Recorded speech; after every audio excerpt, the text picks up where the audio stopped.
Gente, aconteceu o que ninguém queria e o Brasil foi eliminado da Copa do Mundo nas oitavas de final para a Noruega pelo placar de 2-1, com 2 gols do Haaland e 1 gol de Neymar aos 90 mais 10. E a gente vai ter que esperar mais 4 anos para tentar conseguir o Hexa de novo.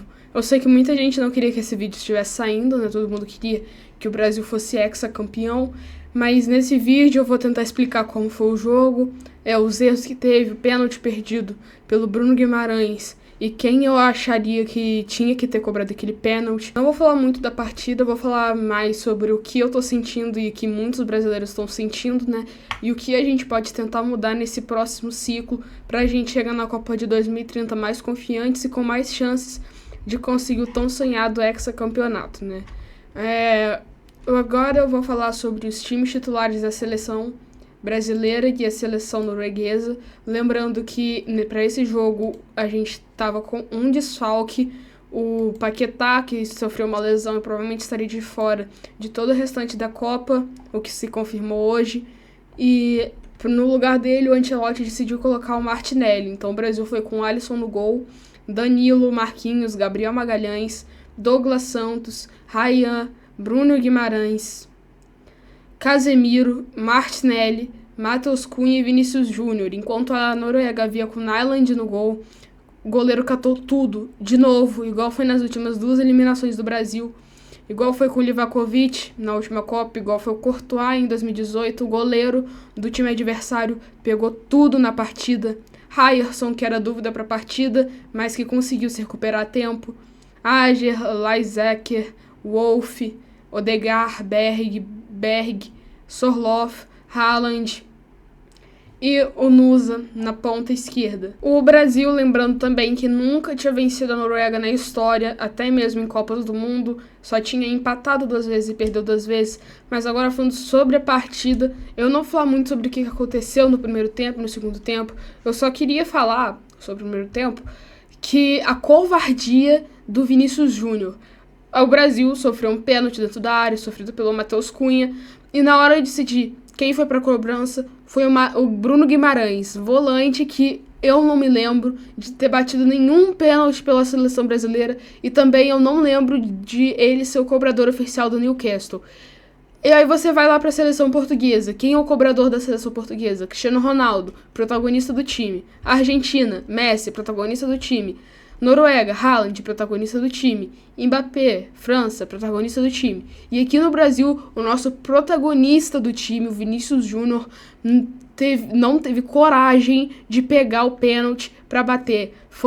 Teve que ir o Bruno Guimarães, que eu nunca vi bater um pênalti na minha vida, para ir fazer uma cobrança em oitavas de final da Copa do Mundo. Foi uma baita covardia do Vinícius Júnior. Isso não pode se ter em Copa do Mundo. Foi pior do que o Neymar na Copa passada, que não cobrou pênalti contra a Croácia. Foi pior, porque aquilo não era uma disputa de pênalti, era uma cobrança de pênalti. O Vinícius Júnior tinha que ter ido cobrar. Isso fez falta. Isso claramente fez falta, porque se o Vinícius Júnior tivesse feito aquele pênalti, o jogo teria sido completamente diferente. O Brasil começaria o jogo ganhando e quem teria que buscar o resultado era a Noruega. Teria sido um jogo completamente diferente. Também queria falar do Endrick, que entrou no início do segundo tempo e que na primeira chance que teve, acertaram um baita passe para ele. Ele ficou cara a cara com o goleiro da Noruega, o Nyland, e ele tentou encobrir, mandou para fora uma chance clara de gol que a maioria dos atacantes do futebol brasileiro iriam fazer. Carlos Vinícius faria aquele gol, Pedro faria aquele gol, o Verratti, que já saiu até do Vasco, mas o Verratti faria aquele gol.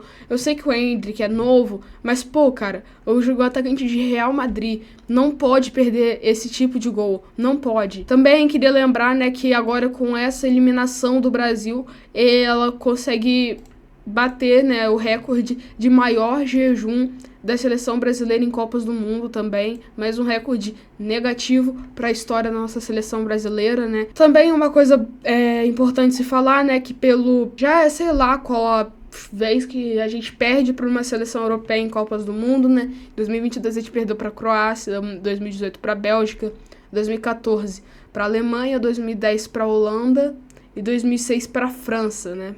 Até quando a gente vai ficar no chinelo para os europeus ainda mais para europeus pequenos, como foi nas últimas 3 Copas. E aí, né, falando mais sobre o segundo tempo, né, a Noruega consegue fazer os 2 gols com o Haaland já no finalzinho da partida, aos 79 do Haaland, aos 90 com o Haaland. Naquele momento já tinha entrado o Neymar, já tinha entrado Danilo do Botafogo, o Endrick e o Ederson. Outra coisa que eu não entendi, cara, o Brasil precisando de um resultado contra a Noruega e o Ancelotti me coloca o Ederson. O Ederson, que nem ia pra Copa, só foi pra Copa porque o Wesley foi cortado. Sendo que no banco tinha Luiz Henrique, no banco tinha até o Fabinho, que na minha opinião tinha que, se tivesse que entrar, estaria na frente do Ederson. Tinha o Rafinha, que muita gente critica, mas pô, cara, você prefere o Rafinha ou você prefere o Ederson? Quem você acha que pode mudar o jogo, o Rafinha ou o Ederson? Tinha Igor Thiago, mesmo argumento. Quem que você acha que tem mais chance de mudar? O Ederson não muda jogo nem pra Atalanta, vai mudar pra seleção brasileira. Depois disso, depois desses gols, 2 gols da Noruega, o Brasil foi todo pra frente, foi tentar buscar o gol. Quando saiu o gol da Noruega, já desmotivou todo mundo. Aí chegou nos acréscimos, estava todo mundo jogando bola na área, o que não faz o menor sentido, porque a Noruega tem a maior média de idade dessa Copa. E aí, aos 90 mais 10, teve um pênalti para a seleção brasileira, o segundo pênalti para o Brasil nessa partida. Neymar vai para a cobrança, cobra muito bem, diminui o placar para 2-1.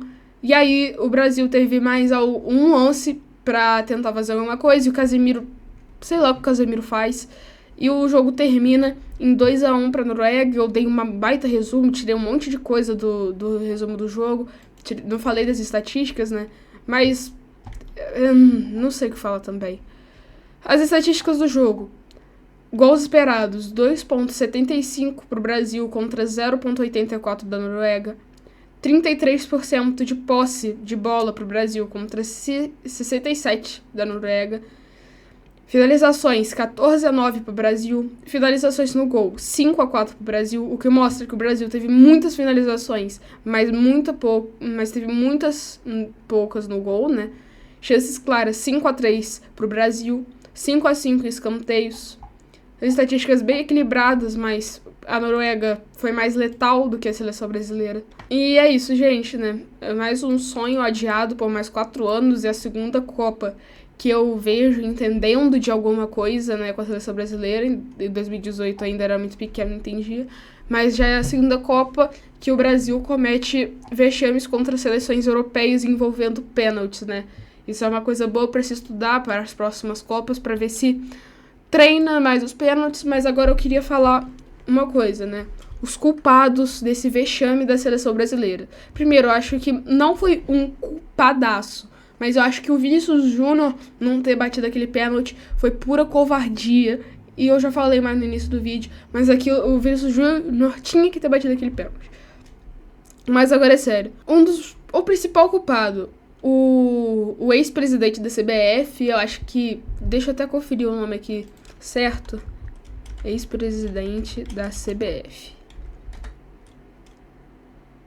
Edinaldo Rodrigues, principal culpado dessa bosta de Copa do Mundo da seleção brasileira. É o presidente que foi reeleito, sendo que só tinha concorrendo ele. Você já deve saber o que aconteceu com ele. Ele não tá mais no comando da CBF, graças a Deus. Assumiu o Samir Chaude, que eu não acho que ele teve culpa. Tudo que ele tinha pra fazer pela seleção brasileira, ele conseguiu fazer, só que o problema é que tinha um curto espaço de tempo.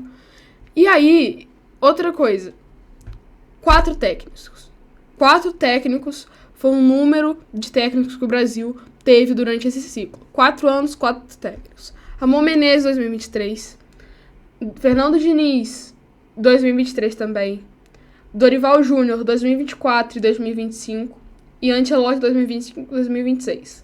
Esses 3, Ramon Menezes, Fernando Diniz e Dorival Júnior, eu não quero ver eles mais pisando na CBF na minha vida. Eles estragaram o ciclo da Copa todo da seleção brasileira. Eles conseguiram fazer a pior campanha da seleção brasileira em eliminatórias para a Copa da história. Fora a Copa América, que também foi um vexame, que a gente foi eliminado pro Uruguai, com o Dorival Júnior ficando de fora da rodinha de pênaltis. Olha que bacana, né? Ramon Menezes Pô, olha o que o cara fez com a Copa do Mundo Sub-20. Eles foram eliminados na fase de grupos. E esse é o técnico da seleção brasileira. O Ancelotti também não é muito culpado. Eu acho que as alterações que ele fez nesse jogo foram duvidosas, mas tá longe de ser o culpado por essa Copa. Agora a gente vai ter mais 4 anos com ele e tomara, e eu acho que vai ter um avanço. A nossa próxima geração é uma geração muito boa, cara. Eu acho que o Brasil foi muito prejudicado pelos jogadores que ficaram fora por lesão. Wesley, Estevão, Rodrigo e Éder Militão. Se esses 4 tivessem, eu acho que o nível do Brasil seria muito melhor. Mas eu acho que na próxima Copa, eu acho que a gente deve chegar mais confiante, até porque a gente já vai estar há 5 anos com o técnico. Então, se Deus quiser, a gente vai estar melhor. Cara, olha o ataque da nossa próxima geração. Ryan, Endrick, Estevão, Vini Júnior, Rafinha, Endrick. Vai ser uma geração muito boa, se Deus quiser. E é isso, gente. Eu não tenho muito mais o que falar, né? Ainda tenho que digerir essa eliminação que ainda não caiu a ficha. Pra mim, o Brasil ainda poderia jogar ainda, porque perder pra Noruega, meu Deus. Mas é isso, gente. Até a próxima. Falou.